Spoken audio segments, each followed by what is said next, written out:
Indonesia untuk memenangkan pasangan capres yang dipilih dalam Ijtima Ulama. Tapi ingat, saya ingatkan kepada Anies Baswedan dan Muhaimin Iskandar, saya Bahar bin Smith, kami para habaib, para kiai, kami akan berusaha sekuat tenaga untuk memenangkan kalian. Tapi kalau nanti kalian menang, kalian khianati rakyat, khianati umat, khianati Islam, saya Bahar bin Smith orang pertama yang akan melawan kalian. Allahu Akbar, Allahu Akbar.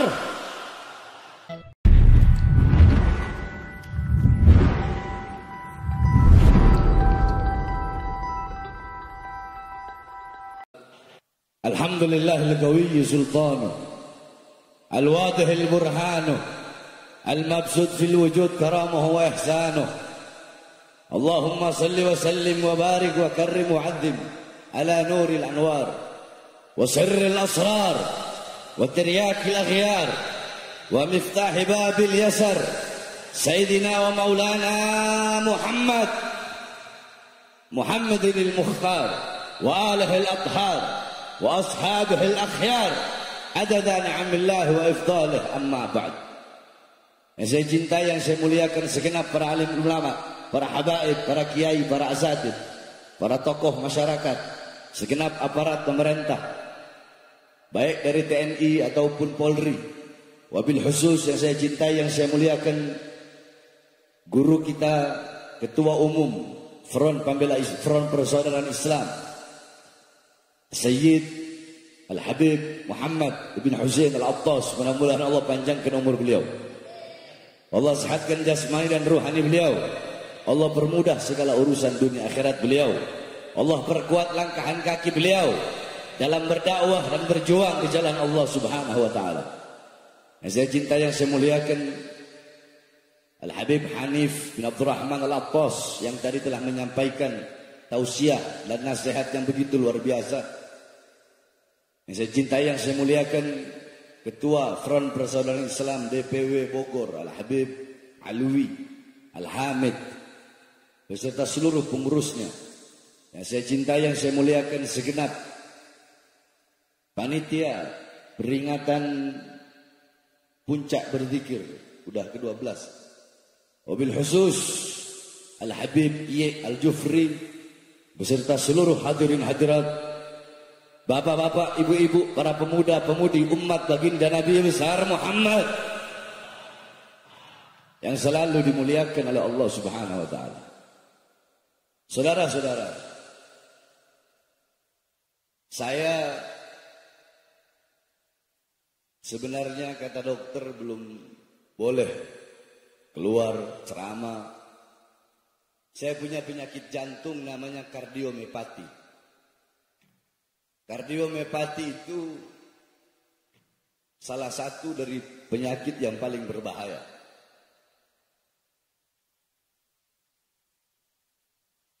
Jadi nggak boleh terlalu capek dan segala macam lah. Tapi saya nggak pedulikan itu semua. Karena saya hidup untuk melayani umat, melayani masyarakat. Dan ini acara tahunan yang tidak bisa ditinggalkan, sehingga ya dokter mau bilang jangan nggak ngerokok, rokok jalan terus. Makanya saya keluar dari rumah sakit. Hadirin, tadi udah banyak nasihat-nasihat dari para ulama. Saya hanya ingin menyampaikan sedikit. Kita duduk di ini majelis berzikir kepada Allah Subhanahu wa taala.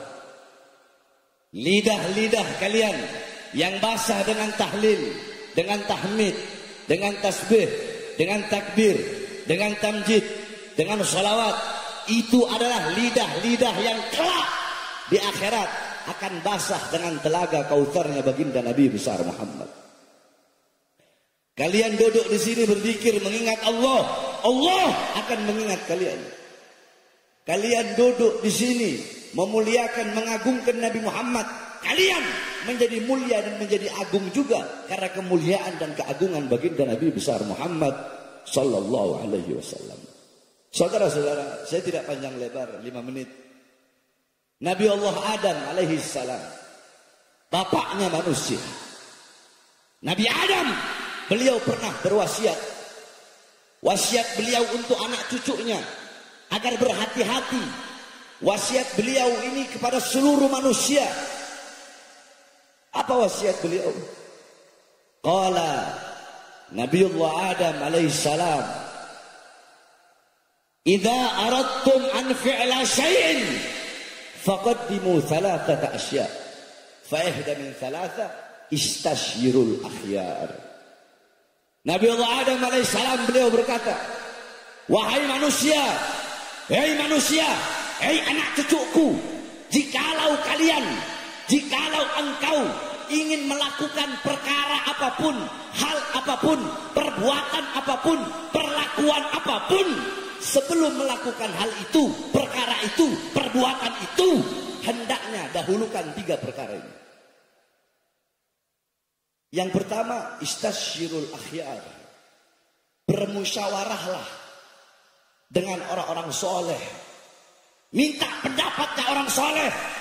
Minta pendapatnya ulama. Minta pandangannya ulama. Minta nasihat para ulama. Karena andaikan dulu aku minta pendapat malaikat di dalam memakan buah khuldi, maka malaikat akan menasihatiku agar aku jangan mendekati pohon itu. Karena Allah berkata, la taqrabu hadhihi syajarah. Jangan dekat pohon. Deketin pohon aja nggak boleh, apalagi memakan. Andaikan dulu aku minta nasihat malaikat, maka malaikat pasti akan menasihatiku. Sayang, dulu aku tidak minta nasihat dan pendapat malaikat, sehingga Allah keluarkan aku dari surga ke bumi. Itu yang pertama. Yang kedua, setiap kalian, kalau lagi taklim, jangankan ada suara-suara begitu. Mau saya lewat, mau siapa lewat, mau presiden, mau di bawah situ ada apa itu terjun, ya. Mau di bawah sana longsor, mata kalian tertuju ke sini, jangan ke bawah sana. Itu kalau orang yang taklim begitu. Kebanyakan jadi adat istiadat sekarang ini, fudul, tahu fudul? Satu orang aja berdiri begini, semua langsung begini. Itu ngaji apa ente orang ini? Mau di bawah langit runtuh di bawah sana, lihat ke sini. Lihat ke ulama-ulama ini yang sedang ngasih nasihat. Jangan lihat ke situ. Itu namanya fudul. Tahu? Namanya apa? Kurang keras apa? Fudul. Suka cari tahu. Apa sih? Siapa sih? Habib Bahar. Nggak usah. Wah, Habib Bahar kayak yang lewat. Siapa kayak yang lewat? Duduk, khusyuk. Dengarkan nasihat. Yang kedua kata Nabi Adam. Setiap melakukan sesuatu apapun, pikirkan akibat dari sebab yang engkau lakukan. Andaikan dulu aku memikir, andaikan dulu aku berpikir, kalau akibat dari sebab makan buah ini Allah akan murka sehingga mengeluarkan aku dari surga, aku gak bakal makan buah khuldi. Dulu aku gak mikir akibat dari sebab yang aku lakukan. Paham? Jadi ini aja yang saya bahas. Yang ketiganya nanti tahun depan baru saya bahas. Apa perkataan yang ketiga itu? Nah, saudara-saudara sekalian yang dimuliakan oleh Allah. Ini musim-musim pemilu, betul? Betul? Jawab yang keras, ini musim-musim pemilu, betul? Musim pemilu begini, capres-capres manapun, pejabat-pejabat, partai-partai pendukungnya, tim-tim suksesnya, bahkan perempuan-perempuan, istri-istri tim sukses, istri-istri capres, istri-istri pejabat, bahkan mak banteng mendadak pakai jilbab, saudara-saudara.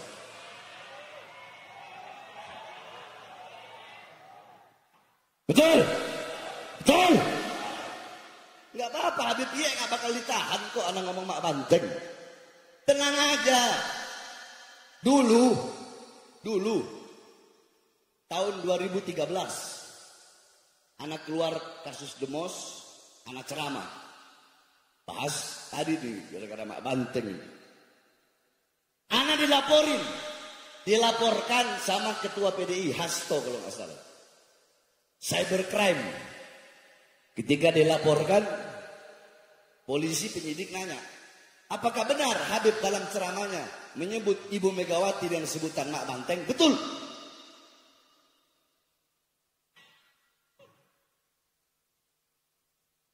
Polisi tanya lagi penyidik, apa alasan Habib kok menyebut dengan Mak Banteng? Apakah tidak ada sebutan lain?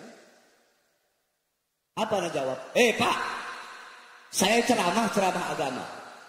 Dalam agama, dalam Islam, ada namanya lakop, ada namanya nisbat. Ayo, ada namanya lakop, ada namanya. Kalau ada lakop, pasti ada. Kalau ada lakop, pasti ada. Abu Nawas, bapaknya Kerah. Nih, Kerah baju. Kenapa dinamakan bapaknya Kerah? Karena Abu Nawas itu kalau pakai baju, kerahnya lebih panjang dari kepalanya. Makanya dinamakan bapaknya Kerah. Itu penisbatan namanya. Paham? Sufyan Ats-Tsauri. Ats-Tsaur artinya banteng. Lakopnya Tsaur, banteng. Cuma bedanya apa sama Mak Banteng? Nanti ada bedanya. Sufyan Ats-Tsauri diberi lakop Ats-Tsaur banteng karena beliau pernah nggak sengaja mendahulukan kaki kiri masuk masjid. Tiba-tiba terdengar suara, ya Tsaur qaddimul yumna. Banteng, dahulukan kaki kananmu. Semenjak itu beliau diberi gelar banteng. Itu nisbat penyandaran kepada gelar. Yang kita kenal Imam Ghazali. Siapa yang kenal Imam Ghazali? Nah, ulama ya, para ahli syiar, ahli sejarah, pendapatnya macam-macam. Ada yang bilang Ghazali itu Imam Ghazali itu nisbatnya dari desa yang bernama Ghazalah. Tapi dibantah. Pendapat yang paling muktamad, pendapat yang paling kuat, pendapatnya Al-Imam Az-Zahabi dalam kitab Syiarul A'lam An-Nubala. Di situ beliau katakan, aku telah keliling daerah Imam Ghazali mulai dari tempat lahir.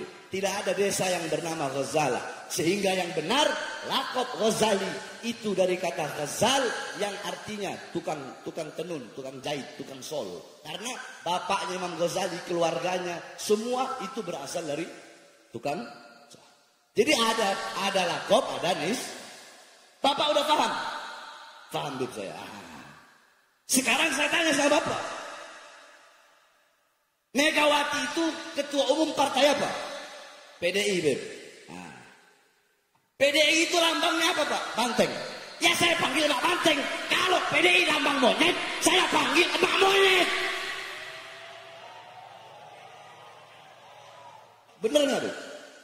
Bener nggak? Lo enggak? Iya, bener nggak, Ye? Ayo, bener nggak? Coba lambangnya monyet, dia panggil Mak Monyet. Atau coba lambangnya ya dipanggilnya Mak Bidadari. Berarti Beb, yang lain juga gitu. Ya, yang lain juga gitu. Golkar waktu itu Abu Rizal Bakri, ya berarti bapaknya Beringin.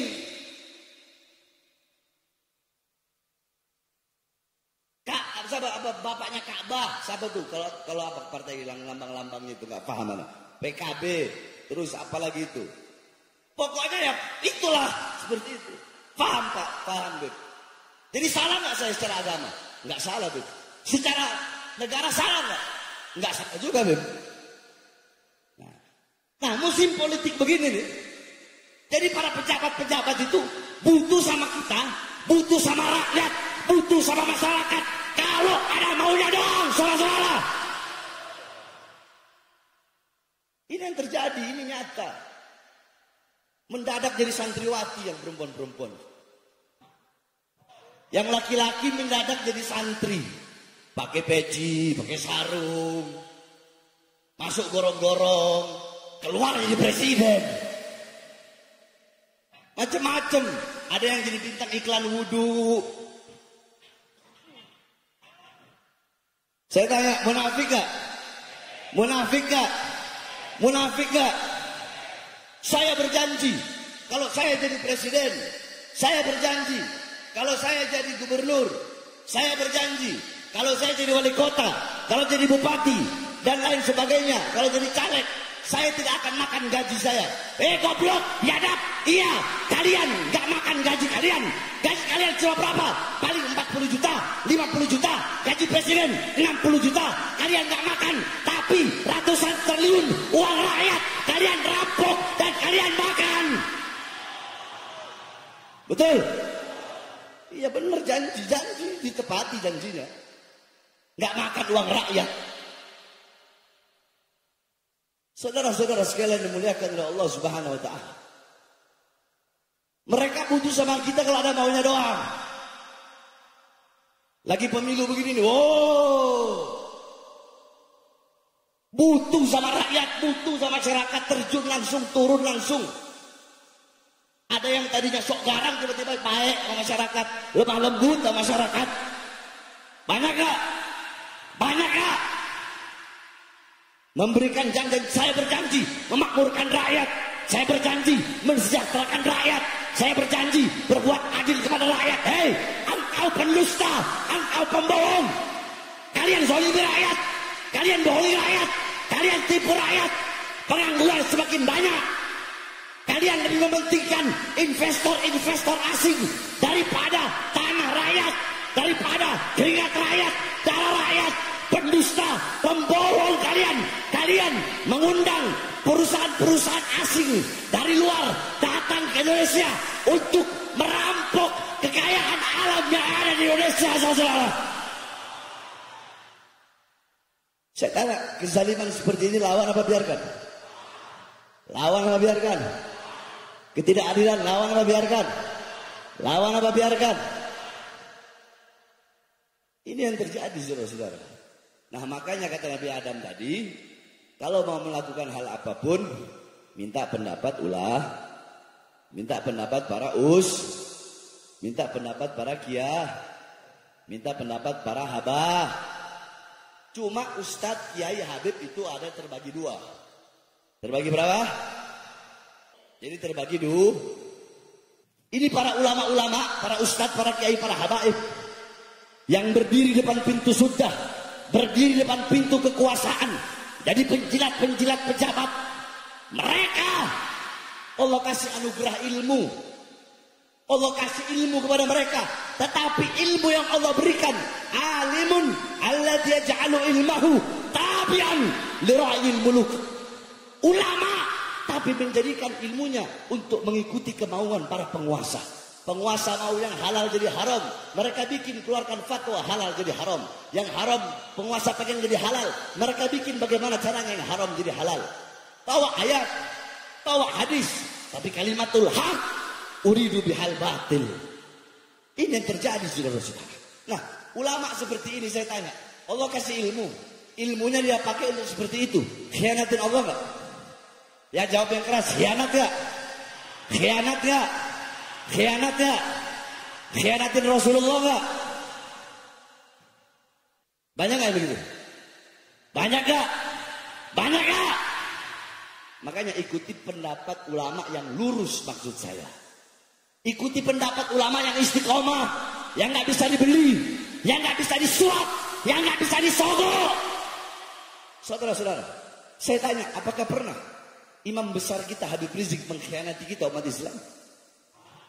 Beliau rela dipenjara berkali-kali, dipisahkan dengan anak istrinya, laskarnya dibunuh, dibantang.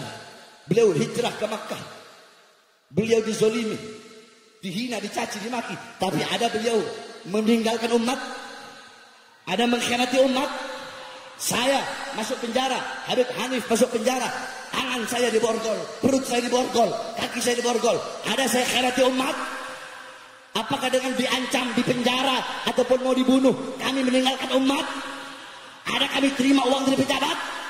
Disogok, disuap dari pejabat? Nah, saya tanya, kalian mau pilih yang mana? Satu, perhatikan. Satu, ulama yang capres ngeluarin uang buat dia. Satu, ulama yang dia mengeluarkan uang. Perhatiin ya, perhatiin. Ulama mengeluarkan uang untuk memenangkan itu capres. Ulamanya yang keluar uang sendiri. Yang kedua, ulama capresnya yang ngasih untuk memenangkan dia. Kalian pilih golongan ulama yang satu atau yang dua? Kalian pilih berapa? Satu apa dua? Satu apa dua? Nah kemarin ijtima ulama, tanya Habib Muhammad. Ulama-ulama lurus, ulama-ulama istiqomah dari seluruh belahan Indonesia datang di ijtima. Tiket beli sendiri, hotel bayar sendiri, makan beli sendiri. Ada kesian itu yang dari mana itu saya lupa ketemu. Dia makan warteg 10.000, ketemu sama saya pas dia makan warteg. Kiai dari mana? Dari daerah sini, Beb. Kok makan warteg? Iya, Beb, uang saya tinggal 30.000, Beb. Oh, ya udah, Kiai, anak kasih juta nih, Kiai, pergi Kiai. Keluarkan uang sendiri. Nah, dari hasil ijtima ulama keluarlah capres pilihan ulama. Udah tahu siapa kan? Udah tahu siapa kan? Saya nggak perlu sebut nama. Saya kalau urusan capres ini paling malas. Paham? Berarti kalau mau ngikutin Nabi Adam harus ikut pendapat ulama. Kemarin itu ada ahlul halli wal adli. Panjang kalau saya mau jelaskan. Intinya ijtima ulama kemarin itu memilih. Kalau ada dua pilihan yang baik, tiga pilihan yang baik, tiga-tiganya baik, nggak bisa memilih ketiga-tiganya. Para ahlul halli wal adli akan memilih yang terbaik, yang paling baik dari tiga yang baik tersebut. Bagus nggak? Bagus nggak? Nah anggap tiga-tiganya bangsa. Anggap. Milih nggak? Milih nggak? Milih nggak? Ada yang bilang milih, ada yang bilang enggak. 1, 2, 3 aja keras. Milih nggak? Enggak. Nggak boleh, nggak milih. Harus milih. Walaupun tiga-tiganya buruk andaikan. Kalau tiga-tiganya buruk, tiga-tiganya bangsat, tidak bisa meninggalkan. Kenapa? Karena kalau kita nggak milih, bisa jadi yang bakal jadi capres yang paling banyak kebangsatannya. Paham nggak? Jadi suara-suara kalian yang menentukan nasib generasi bangsa ke depan. Makanya jangan salah dalam memilih. Ikuti capres, pilih capres yang telah dikeluarkan dari hasil ijtima ulama. Saya tanya semua masyarakat Puncak berzikir, jawab yang keras. Semuanya nanti besok 2024 siap dalam urusan capres, pemilihan presiden 2024. Siap kamu ikut komando imam besar. Siap ikut komando ulama yang lurus. Siap memenangkan capres yang dipilih dari hasil ijtima ulama. Siap memenangkan. Siap memenangkan. Andaikan capresnya ini menang, harusnya terus dicurangin. Lawan apa biarkan? Lawan apa biarkan? Lawan apa biarkan? Ntar di penjara. Maju. Di penjara. Di penjara. Di penjara. Ditembak. Ditembak. Mati. Nanti dibilang provokator. Siap lawan kecurangan. Siap lawan ketidakadilan. Allahu Akbar. Allahu Akbar. Allahu Akbar. Sampai-sampai saya dengar katanya ada kiai gitu ngomong katanya amin sekarang diganti kobul gitu. Iya. Kalau ada Ustadz Kiai Habib ngomong begitu goblok. Paham? Iya. Anak kasih satu hadis. Ya. Ketika Rasulullah SAW sedang berjalan bersama para sahabat, Rasulullah melihat ada satu orang yang dimana ini orang sedang sungguh-sungguh berdoa kepada Allah Subhanahu wa taala. Faqala Rasul sallallahu alaihi wasallam, istaujaba in khatama. Faqala rajulun min qaumin ya Rasulullah, fa bi ayyi syai'in yakhtim? Faqala bi amin. Bi amin. Faqad istaujaba bi amin.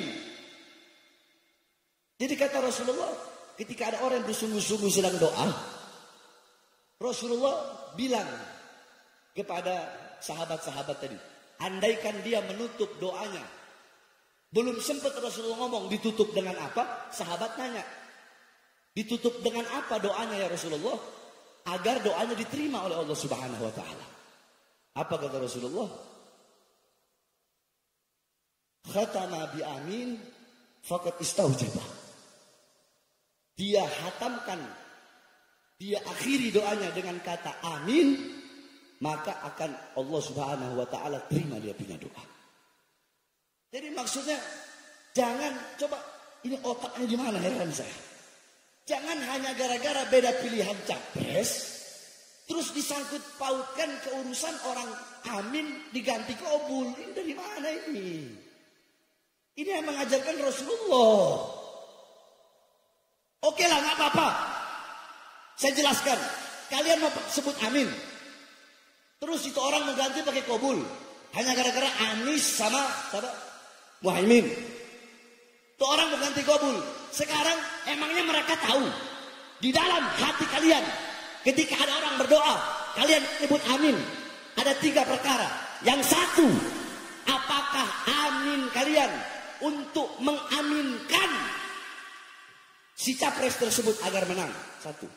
2, apakah amin kalian untuk mengaminkan, ya, untuk mengaminkan doa tadi agar dengan niat tujuan presiden yang amin itu menang? Yang ketiga, apakah niat kalian memang ikhlas mengucapkan amin bukan untuk presiden manapun, tapi karena mengikuti perintah Rasulullah? Memangnya mereka tahu 3 maksud dan tujuan hati yang ada dalam hati orang yang setiap ngomong amin itu? Mereka tahu gak? Tahu gak?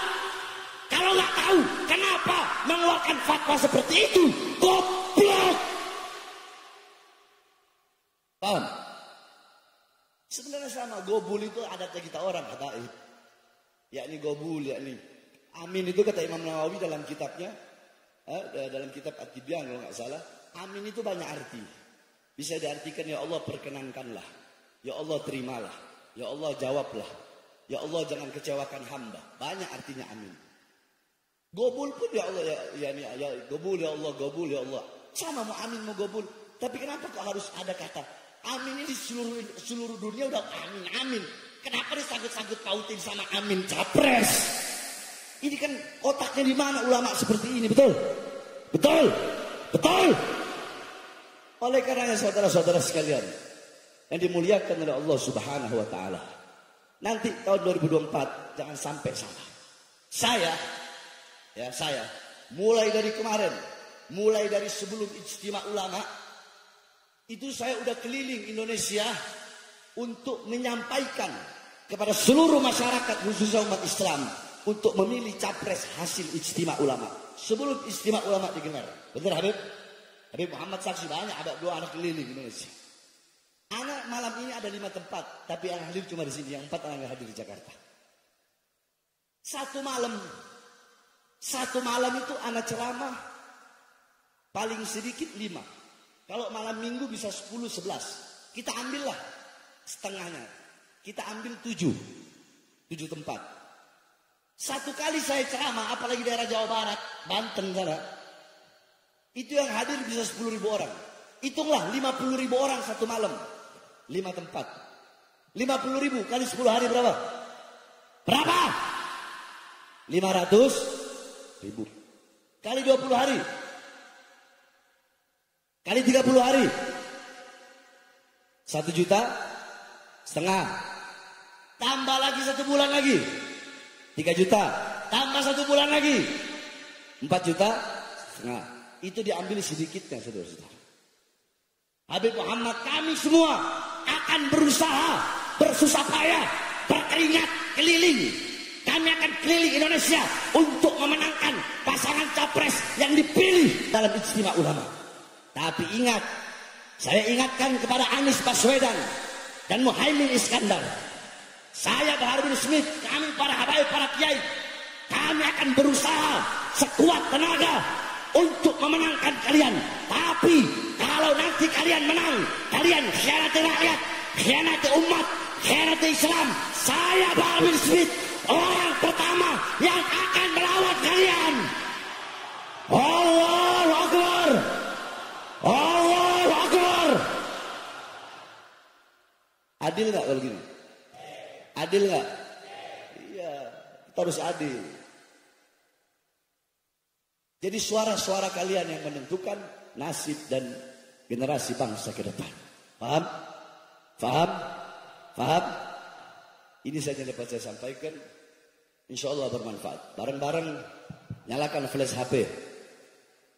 Kita nyanyikan Mars Pembela Rasulullah biar semangat. Terakhir, ya, saya ucapkan terima kasih kepada Bapak Kapolres, Bang Rio. Ini Kapolres baru Bang Rio ini Masya Allah. Sebelumnya juga Bang Iman Masya Allah. Banyak polisi, tadi polisi yang awal saya juga saya berterima kasih kepada polisi-polisi yang kawal saya. Polisi yang mengawal ini acara sehingga aman. Kita berterima kasih.